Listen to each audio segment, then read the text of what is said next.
Meus amigos, depois do 7-1 e de ter sido campeã do mundo no Brasil, a Alemanha não tem tido muita sorte nas Copas do Mundo não, hein? Eliminada na fase de grupos em 2018 e eliminada na fase de grupos em 2022. Inacreditável, uma seleção até sólida no trabalho do Hans Flick, chegando bem para a Copa com uma certa confiança, reformulada, e caiu na fase de grupos, de novo. Mais uma surpresa para essa Copa do Mundo. A gente vai falar um pouquinho dos jogos de hoje, da configuração final dos dois grupos e, obviamente, no final a gente dá aqueles passezinhos rápidos pelos duelos definidos para as oitavas de final, mais dois, né? Vamos começar pelo grupo justamente da Alemanha.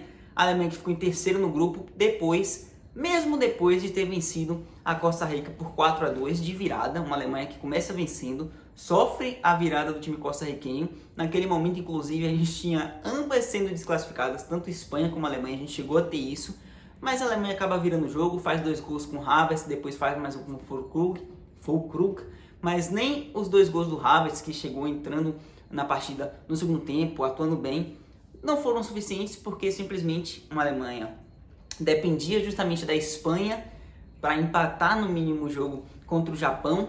O Japão, se estivesse não vencendo, não estaria classificado, mas a Espanha pode até ter pensado em escapar da seleção brasileira, porque ficando em segundo foi para o outro lado da chave e vai enfrentar Marrocos nas oitavas de final. Ou seja, não fez um mau negócio não. E no geral, a gente teve uma classificação final de grupo com o Japão em primeiro com 6 pontos, a Espanha em segundo com 4 pontos, a Alemanha em terceiro com 4 pontos e a Costa Rica em último com nenhum ponto. Por quê? Justamente saldo de gols. A Espanha fica à frente da Alemanha pelo saldo. Aquele 7-0 contra a Costa Rica fez muita diferença, né? 7 gols, a Espanha terminou com 6 de saldo e só ficou com 4 pontos porque também perdeu para o Japão. E a gente tem que abrir um parênteses muito grande para falar da seleção japonesa. Que trabalho do Hajime Moriyasu. Cara, ele tem pouco tempo de seleção japonesa, inclusive, e o cara me consegue cair num grupo com 2 seleções campeãs mundiais, Espanha e Alemanha. Não são as seleções que foram campeãs mundiais, obviamente. Estavam passando por um processo de reformulação. A Espanha muito jovem, a Alemanha com um trabalho novo do Hans Flick, muita gente diferente também. Mas são Espanha e Alemanha com elencos acima do Japão, sem dúvida nenhuma. Ele entrega um time consistente, muito comprometimento tático, um time capaz de ter 17% de posse de bola contra a Espanha e vencer a partida. E de quebra ele ganha das 2 seleções, da Alemanha e da Espanha. Perdeu para a Costa Rica, inclusive eu falei que a Costa Rica tinha ficado com 0 pontos, perdão, ficou com 3.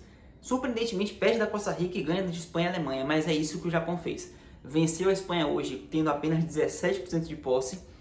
Assim, inacreditável. Começa atrás contra a Espanha, perdendo, e depois com gols do Ritsu Doan e do Al Tanaka, vira a partida para 2-1. Belíssimo resultado. Uma Espanha que manteve seu estilo de jogo, depois no final, depois da virada, ficou tocando bola, não chegou a atacar tanto assim não, nem impor muita pressão. Assim, acabou escapando do Brasil, passando em segundo, né?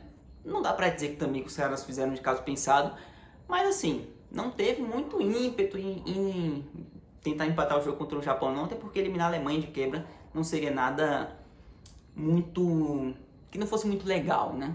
Bom, no outro grupo a gente teve a classificação de Croácia e Marrocos. Marrocos e Croácia, o Marrocos em primeiro e a Croácia em segundo, deixando a Bélgica de fora da Copa do Mundo.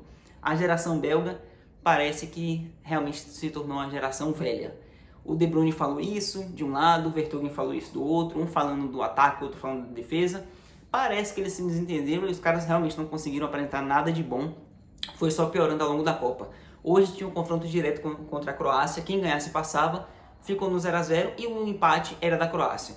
A Croácia manteve o jogo, inclusive, com certa propriedade para si. No primeiro tempo foi melhor do que a Bélgica, atacando mais, o Courtois fazendo boas intervenções, a Bélgica sem conseguir jogar.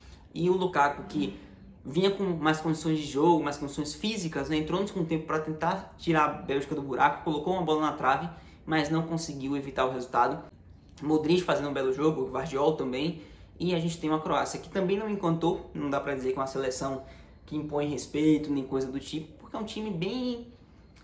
por vezes limitado, por mais que ainda tenha alguns jogadores importantes como o próprio Modric, o Perisic, você tem ali chegadas como o próprio Gvardiol, que é um jogador bem interessante, bem jovem, você tem Brozovic, Kovacic, é um time com boas peças, mas que não joga tão bem como a Croácia de 2018, do também técnico da Lete.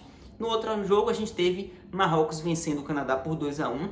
Inclusive Marrocos fez todos os gols do jogo porque o Agüer, de zagueiro, fez um gol contra para o Canadá, mas o Marrocos já tinha aberto 2-0 com o Ziyech e En-Nesyri, os dois principais jogadores marroquinos. Inclusive é importante dizer que o Ziyech nem seria convocado se tivesse com o antigo treinador. Marrocos, antes da Copa, troca de treinador porque o antigo era brigado com o Ziyech e não iria convocar ele para a Copa. Marrocos acaba trocando para convocar o Ziyech é convocado, faz um belíssimo segundo jogo e agora, também jogando bem, abre o placar que classifica Marrocos como líder do grupo. Parece que o Ziyech foi importante, afinal. Era o melhor jogador da seleção marroquina, não tinha dúvida disso, mas o primeiro técnico não queria saber disso, né? Acabou saindo, Marrocos se classificando, com o Ziyech em primeiro lugar no grupo que tinha a Bélgica. Eu imaginava que Marrocos fosse até brigar para não ficar em último com o Canadá, e se passasse Bélgica e Croácia, a Bélgica ficou de fora, a Croácia passou em segundo, Marrocos como líder do grupo. E a gente fala agora rapidamente das oitavas de final. Primeiro, a oitava de final que vai acontecer na segunda. Nós teremos o duelo entre Japão e a seleção da Croácia. O Japão passou como líder, Croácia em segundo lugar, e eu, sinceramente, acho que vai dar Japão. Se for em questão de quem joga melhor, o Japão é um time muito bem organizado, realmente o trabalho, como eu falei, do Hajime Moriyasu, muito interessante. Comprometimento tático os japoneses sempre tiveram. E o Hajime Moriyasu montando um time muito bem acertadinho, com boas opções. O Hitsu Doan fazendo uma certa diferença entrando no segundo tempo. Aí eles têm jogadores como Takefusa Kubo. É pouco, digamos, pouco midiática, obviamente, mas joga um futebol interessante. Ganhou das duas campeãs mundiais que estavam no seu grupo e joga melhor do que a Croácia, na minha opinião. Acho que vai dar Japão para cima desse jogo. Uma Croácia que não conseguiu encantar, tem mais talento. Individualmente a Croácia é melhor. Você tem Brozovic, você tem Kovacic, você tem o Modric como grande estrela, você tem Gvardiol, você tem Perisic, tem mais opções. Resta saber se vai conseguir fazer as opções melhor, que tem mais talento individualmente, ser superior ao time japonês, sólido, equilibrado e tático. Coletivo melhor, muito melhor inclusive do que a da Croácia. O Japão, quando enfrentou seleções melhores individualmente, ganhou. E então, vai saber, né? Ponto interessante, que quem passar nesse jogo pode, digo pode porque ainda não está definido. No momento que eu estou gravando, o Brasil ainda não entrou em campo, a gente não sabe se vai ficar em primeiro ou segundo, muito provavelmente fica em primeiro. Se ficar em primeiro, vai cair do lado da chave de Japão e Croácia, e quem passar pode pegar o Brasil, se o Brasil também passar em primeiro e se classificar nas oitavas de final contra quem vier do lado de lá. Partindo para o segundo jogo, nós teremos na terça Marrocos e Espanha. Promete ser o tic-tac da Espanha, a Espanha controlando o jogo pela posse, fez isso em todas as partidas que disputou, contra a Alemanha, contra a Costa Rica, contra o Japão. Perdeu contra o Japão, é verdade, mas outros jogos foi sólida, conseguiu um empate e uma vitória. E a seleção marroquina, por mais que tenha passado como líder do seu grupo, é limitada tecnicamente, conta muito com o talento individual do Ziyech. O En-Nesyri é um bom jogador, fazedor de gols. Tem um goleiro Bono, que também é um goleiro, eu acho ele um bom goleiro, nada mais do que isso também.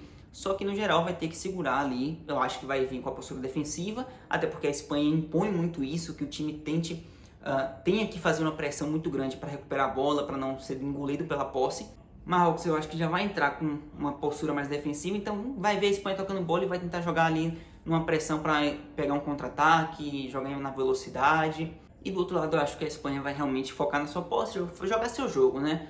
Posse de bola, triangulação, bola em profundidade aqui e ali, cansando muito o adversário, e eu acho que vai acabar passando. A Espanha tem mais time, tem um coletivo forte, jogou bem nessa fase de grupos, por mais que tenha perdido para o Japão e tal, não tenha tido uma fase de grupos perfeita, mas jogou bem, futebol legal, bonito de se ver, que dá muito trabalho para o adversário marcar, e eu acho que vai acabar se classificando contra a seleção marroquina. No geral é isso, muito obrigado por assistir. Hoje tem jogo de seleção brasileira, então obviamente vai ter vídeo aqui no canal. Vou fazer de tudo para ser o vídeo ainda hoje, mas se não, a gente assiste amanhã, pela manhã, no sábado. Muito obrigado a você que assistiu. Se você está chegando por aqui agora, se inscreve no canal, curte, comenta, compartilha. Se você já está aqui, me fala aí o que você acha que vai acontecer nessas duas semifinais. Japão e Croácia, e Marrocos e Espanha. Valeu, tamo junto, tchau.